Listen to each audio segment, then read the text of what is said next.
This is the Big O Show. This is the Big O Show. Right, all right. How you feeling, Ira? You feeling good? Doing good, a little bit rested, getting ready for the draft, free agency, sort of like in all our sports, the calendar just keeps moving. And the Heat, I think right now, I think you would agree, would have to keep moving as well. Oh, well, you know what I want them to do. I need them to reset, and they probably won't. Unfortunately, they'll probably keep stale, and they're going to be in the hamster wheel. Like I've been telling you, that's what they're going to do, the hamster wheel, right? They're going to try to go out and get some kind of a veteran to add to these two guys, right? They're going to try to remain competitive. And I'm going to give you the perfect example. If you saw this shot from yesterday, I was going through the television, just seeing what was on, and I noticed, wow, I'm really curious what a crowded Marlins game would look like against a team on a path for the worst record in the history of baseball. And you can tell how tight the shots were. They didn't want us to see. And then I read after they had an announced tickets sold of 5,000, which one tells me how few season ticket holders they hold, that those are the people who bought the tickets and didn't even show up, and the crowd there. So every week when you constantly berate me about the Heat needing to do more, to move to the future, to sort of reset and all that, I come back to this, Big O. Do you really think fans in this market will support a 4 or 5 year required rebuild when you see crowds like that at the Marlins? First of all, they're not the Marlins. They have given us way more. So more people will respond to the Heat and support their rebuild. But you have to do the responsible thing. And if you have to take a couple of steps back financially, my brother, why are you a billionaire? Again, here we go. Act like a fucking billionaire. Or act like a businessman. In other words, when I talked to Mickey Harrison about this several years ago, his thought is, this is one of his businesses. And all he cares about is trying to get the bottom line and get money back and break even or something like that with a shitty product. Instead, take the steps back. If some people don't show up, well, then too bad. The people that give out their season tickets and give up, others will be able to now jump in. So when you do bounce back, you're going to be sitting pretty in those seats at this point. But if you're a billionaire, you have to be able to also take hits. You have to be willing. And since you and your organization have been complete screw-ups for 10 years and you keep doing it wrong and you're not getting anywhere, you're lucky the best coach in the world makes you look better than what you are. The responsible thing is to sell out your pieces, get as many picks, and restart this whole thing, because you're only on a hamster wheel now. You're not going anywhere, and just being competitive is also not enough. And by the way, Ira, if you continue on this pace, you will continue to lose fans year in and year out, because they will get off the bandwagon going, you're not trying, you're not doing it. If you're going to do the same thing, you're going to get the same results. This is insanity. This is the definition of insanity. And if you keep doing the same thing, you're going to end up with the same results.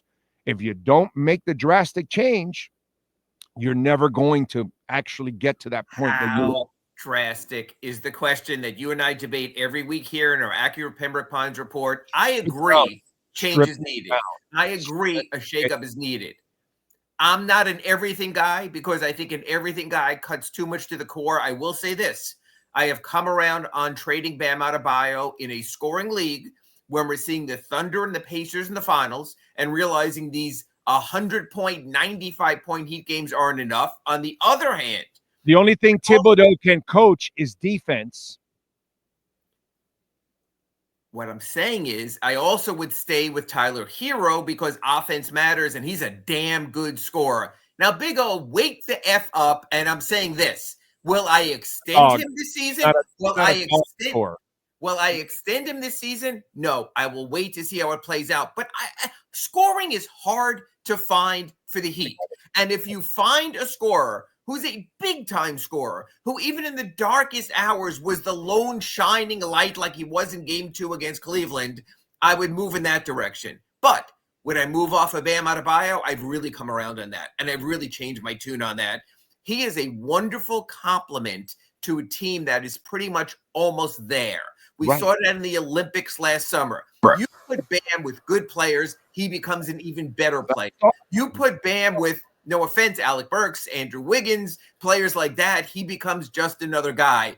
I would maximize his value. He's locked into a contract. A team that doesn't get free agents can go trade for him. I would move in that direction. And my equivalency, and I know the Heat will argue about this, and they probably are right, would be someone like Miles Turner. What Bam does, what Miles Turner does, Bam's a better defender. But Miles Turner is the fourth option on the Pacers. That's the difference. He's not being asked to be number one or number two. So I think the reset can be smartly done to get components. But I'm telling you, until Tyler Hero, this team didn't have that type of consistent scorer. Jimmy Butler wasn't that. Jimmy Butler is an NBA dinosaur right now who the Warriors are going to find out also can't be counted on. And a matter of fact, I think the Warriors with their mix, with Draymond and with Jimmy, and with two nice facilitators, they're going to be in trouble unless Steph goes off for 35 every night. They don't have the balance of offense. But I do think with Tyler Hero, I want to give him another season. I want to see how he fits in with his scoring, that maybe he is the number two, the Robin that he hasn't been asked to truly be on a winner, and then build from there. I love the fact of this. He has 2 more years under contract. He's under contract no matter what, Big O. You can wait. You can see what works with them. You can see what you get with Bam. You can see what you get in the draft this year at number 20, and maybe even willing to go with Orlando Alzugaray on this. Take a step back. Have a gap year, see what you get in the draft when you have your own pick in 2026 next year, maybe a lottery pick, and then you can exhale. And then you can inhale again and see where you stand. I don't think it has to be as dramatic as you say, but I do not deny that change is absolutely necessary for this team. The question is, are the Arisons, or Pat Riley, Adam Simon, throughout the front office, Andy Ellisberg, willing to buy into that? What I'm saying, Big O, is you have to take small steps before you take a bigger step. The blowing it up is one thing that you can do when you have nothing as a core. I think there are components here that you still can build with rather than scorched earth. I just don't think scorched earth really gets you that far. And the teams that have gone scorched earth, one example was my Ask Ira today. Look at the Spurs and what they've done, and they got Wembanyama. They're going to have number 2. Oh, my God. For the last 6 years, they've had 3 seasons with 22 wins, two or 3 seasons with 30. That's a really rough path. I think you can get around that a little better. I hate to say this, but Popovich isn't better than Spo. Sorry. He couldn't go 31-10 with scrubs like Spo did. I'm sorry, man. I'm gonna defend Spo to the death, bro. And I get that. And when I watch Popovich, he's fantastic with stars. With lesser players, I haven't seen what I've seen with Spo.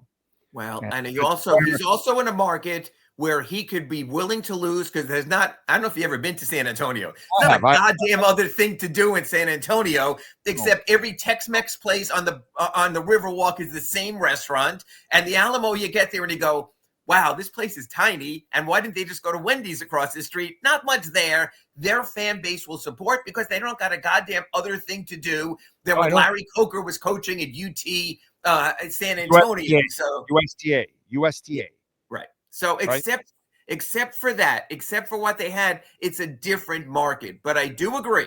I've come around after a month of browbeating on the Acura Pembroke Pines report that the Heat have to do something, and it has to be something significant after 3 straight years. You can say Jimmy was something significant, but like I asked Pat Riley at his press conference a month ago, what did you really get out of that?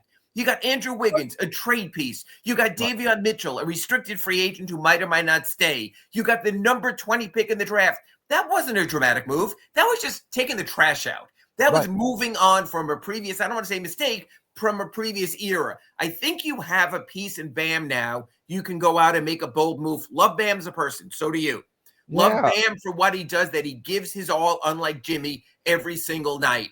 But sometimes it's a business, and you've got to let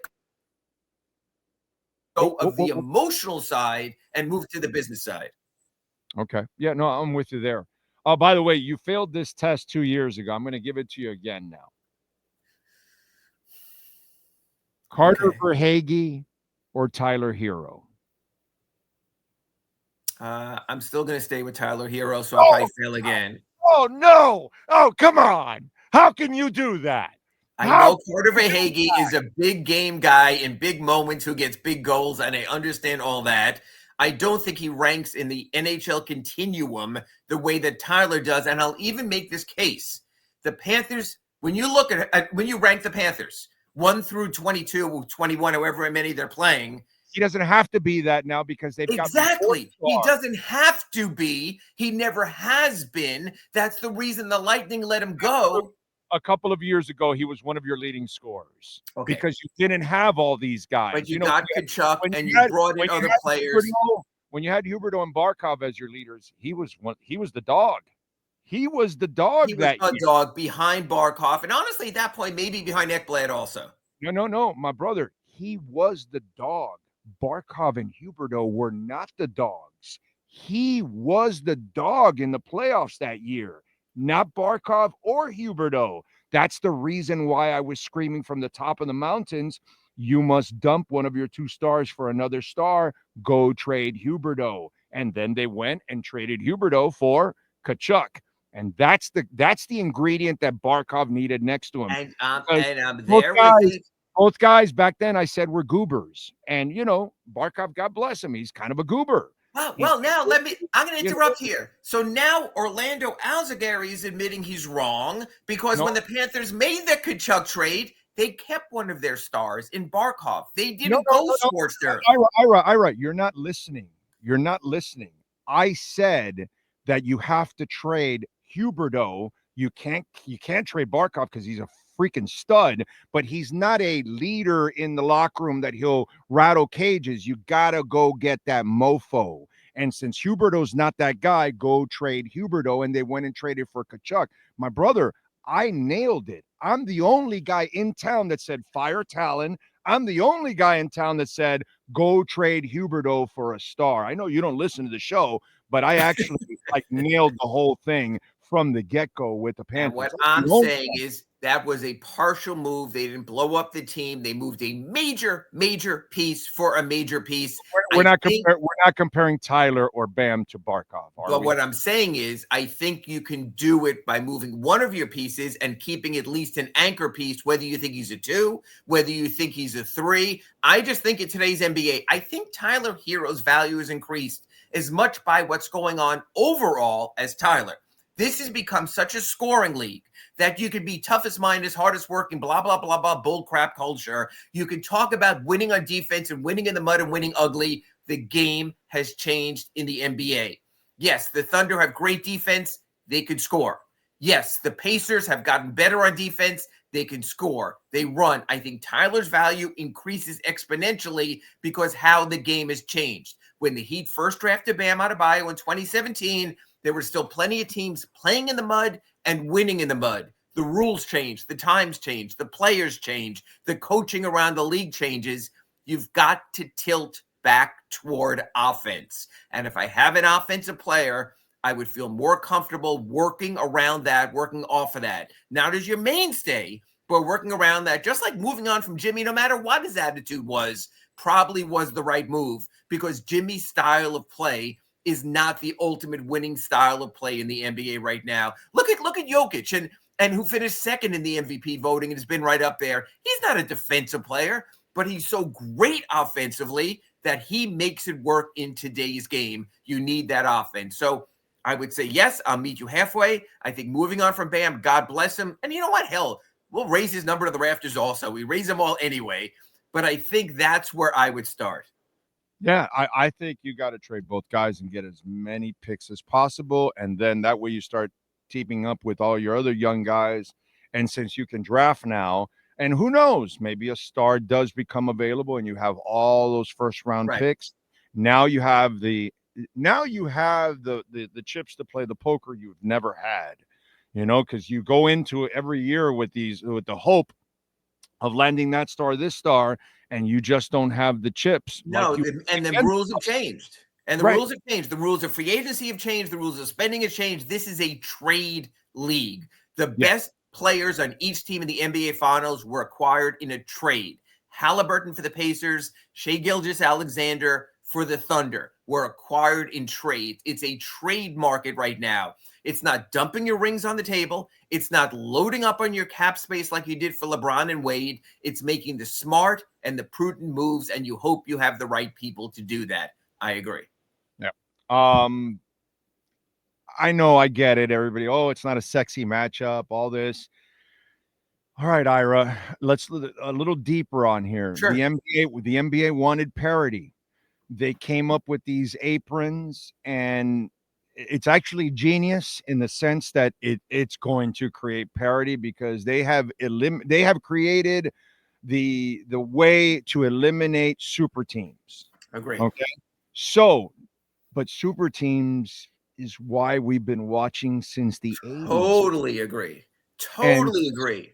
So is the NBA kind of hurting itself a little bit because now, yeah, sure, you're creating a lot of parity and almost anybody's going to have a chance, but you're not going to have that draw anymore of the Celtics coming to town and the big three coming to town and Shaq and Kobe or Magic and the boys or the bad boys or Fundamental and the boys, the Spurs and stuff. Man, that's the attraction in basketball. Try to knock off the king of the hill. You're totally right. And this is the first NBA Finals with two teams not in the tax, but these are two teams heading toward the tax because all of these rookie scale contracts for OKC will become real contracts for OKC, and they'll have decisions to make. Right. And this offseason, we mentioned him. The Pacers will have a decision to make on Miles Turner. And if they pay him to keep him to endure, they will become not only a tax team, but an apron team and have their own issues going forward. Then you'll have someone like Nembhard getting his money. This is what I'd like to see. And I know, Big O, you and a lot of your listeners here are fans of soccer. When you finish high on the table, you get more money to spend. You get greater flexibility. That's their payoff in soccer. I would love to see the NBA have a cap, tax, apron variance for teams that dare to win. So teams that win, even where the Celtics were, don't have to worry about paying Tatum and paying Jaylen Brown and keeping their team together. It was a fun team. I would have liked to have seen it together. I would like the NBA to say, whoever wins this NBA Finals, you get enough tax variance that you can bring your players back and stay under the tax. That'll motivate you to win instead of the other way around. But the sort of executioner was coming for the Thunder. They're coming for the Pacers because of this. And I agree. Yes, it's nice in the markets. Indiana can celebrate. Yeah. Oklahoma City can celebrate. Yeah. But television ratings aren't going to celebrate. And the NBA can say, hey, we've got a new 5 or 6 year deal. We're going to Prime. We got all these places we're taking care of. And they're right. But the casual fan, people like my mom, people like General want to say, okay, who am I watching here? Who are these people? I haven't seen them all year. And part of the problem also is this. The way ESPN has promoted the game, they've only talked about the Lakers and talked about the Celtics and talked about the Knicks all year. And now they're telling you, you have to watch our finals. You have to watch. Well, you haven't celebrated the success of these other teams. So this is the payoff you're getting. This is the price for all that. But I do think there should be a cap, an apron, and tax variance for teams that win. Teams that win deserve to be able to keep winning. It should not be the first story at the end of the finals. Who are we going to cut? What has to change now? Who do we have to let go? It should be, hey, we have a free pass to continue because we did it the right way and we built the right way. That's how I think you fix all of this. I like that. And in hockey, they do that too in a way, not the same, but like when you're loaded and you lose a big player, they allow you to replace that salary with another player that you can trade for. And then obviously you have a price to pay in the offseason because you're going to have to cut somebody because you're overloaded. But and even in baseball and hockey and football, when you lose a player in free agency, you get compensatory picks. So there is a means in other sports to sort of take care of you where you can work around that instead. I'd like to see the NBA move in that direction. I do agree. I like that because I know that I'm going to watch it, but people like us, we're going to watch I know the Heat aren't going anywhere and I watch them every night. I don't care. Right. I love my Heat, and I love basketball. So I'm going to watch. Hell, I love WNBA basketball, dude. I watch WNBA basketball religiously. So for me, I love basketball. So I'm good. I'm going to watch, but I am worried about the ratings and people on the side because it's not a sexy matchup, and I feel great for those cities, but it's just kind of a system that you're eliminating the super Yes. teams. I think the super teams are really sexy, especially in basketball. Out of all sports, Right. basketball is the one that Where really only 5 guys are on the court at the same time, where stars mean more, where they don't wear helmets and you see the players and you can absorb the personalities, and then the personalities are gone. I agree. By the way, that those New York fans, they're such intelligent fans, and they celebrated just a regular playoff win like the second coming. It was there, it was But you amazing. remember, Big O, go back far enough. Remember when the Heat played the Knicks in the playoffs and they won one playoff game with Carmelo and they dropped confetti at the Garden, even though they lost that first round series? You talk about desperate teams and desperate times. I never thought in my career, after all the Heat and Knicks contretemps and kerfuffles, I would feel sorry for the Knicks. I got to tell you, I felt a little bad for the Knicks when that series was over because the expectations level were so high and they poured everything into it and they traded 5 first-round picks for Mikal Bridges and they went all in on a player like Karl Anthony Towns, who we know at the moments of truth would go soft. We just knew that would happen, and they were shocked. Wait a minute. Karl Anthony Towns can't play defense? What a shock. Who would have figured that? So you know what? They got some of the payback for some of the arrogance. I agree. Yeah, throwing the trash at the Halliburton kid. What was the other thing that they did that was disgusting? Tormenting Windhorst and throwing things at him when he gave a candid opinion on the series and where it was headed. By the way, God bless Windhorst, because he even continued with, well, I don't think those were Knicks fans. When he knows those were Knicks fans, obviously, because a normal person isn't going to bother Brian Windhorst. A Knicks fan, of course, is. And he stayed classy all the way to the end. Yes, he did. But what they did to Brian was disgusting, dude. No, absolutely. And I fell for him and I texted him. And again, the difference with Brian is he doesn't make himself the personality. He reports the news. He's not Kendrick Perkins. He's not their screamers. He's not screaming he's the guy who does it. He deserves better. But you know what? Every place has fans like that. And it is a shame. And it was absolutely awful. Karma, baby. Karma. That's what happened in New York. Karma. Maybe you want to treat people decently, throwing garbage at a kid wearing a Halliburton shirt and all that. Now this is what happens to you people. Now enjoy your TV time, yeah. Exactly. Enjoy your TV time. What are you working on the Sentinel so folks can check Well, in today's paper, I had a story about, of all people, Thomas Bryant is going to the NBA Finals as a rotation player. Who the hell would have seen that coming? Good for him. No one waved a towel as well for a year and a half in Miami as Thomas Bryant, and then seeing James Johnson on the court at the finish the other day also against New York. 2 good guys who really were team-first guys, so I really feel happy for them. In my Ask Ira today, I wrote about with Chris Quinn not getting the job in Phoenix. It's really interesting. Erik Spoelstra is a great coach, and he's had a great staff. But the guys he's produced on his staff, this is not like Riley's lineage with Jeff Van Gundy and Stan Van Gundy and even Erik Spoelstra and coaches like that. David Fizdale had a couple of jobs in New York and Memphis. Never really the guy that went to Portland 2 years ago, long time ago. Somebody went to Portland. I forgot which assistant that we had in Portland for a long time. I forgot his name, but go ahead. Not really sure there. Juwan Howard went to Michigan, had a good run for a while. Then it went south, assistant for the Nets now. So we're still waiting for sort of that one former Spoelstra assistant to move off his coaching tree. It looks like the Heat coaching staff remain pretty stagnant. I would like to see either an offense coordinator or just a change in the offensive approach. Maybe that comes internally. We know one thing about Erik Spoelstra. He studies other coaches. He went out. He studied Chip Kelly's offense. So maybe he'll bring it a little bit more on that aspect. Okay, well, somebody sent me this, which I had no idea, and I'll run this by you. Sean, do you have that picture of the Spanish Pat Riley?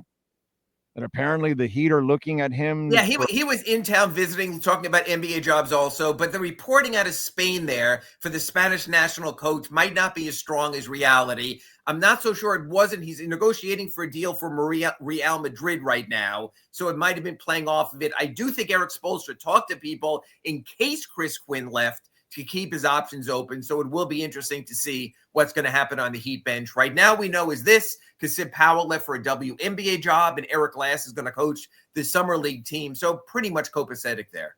Okay. All right. Follow him on Twitter at Ira Heatbeat and subscribe to the South Florida Sun Sentinel Ira, as always, thank you. Have a fantastic week. Enjoy the NBA Finals. And I will send my Knicks Eastern Conference Championship t-shirts over to Africa so people have something to wear over there. Thank you, Big O. You got it, Ira. Acura of Pembroke Pines, baby. 15601 Pines Boulevard, just off of I-75 in Pines. Tell them that Big O sent you. They'll take care of you, man. Larry Schlossberg, Pat Nasto, Tony Stampone, just some amazing people out there, man. Mike Chan, Jordan Ferber, they handle the service center. We've got the 17th anniversary sale going on right now. And by the way, we still have a few 2024 ZDXs. So if you want to get a little electrified, you can get it for $439 a month, 0% financing for 72 months. By the way, Acura, just so you'll know, born and made here in America. Okay? Just in case, if you were worried about it and, you know, the tariffs and all that kind of stuff, I don't know if you know this, but pretty much every Acura is made here in the United States. So that helps too. Visit our friends at 15601 Pines Boulevard, just off of I-75 in Pines. Go check out the ILX, the RDX, the MDX. You're going to love it at Craig Zinn's Acura of Pembroke Pines.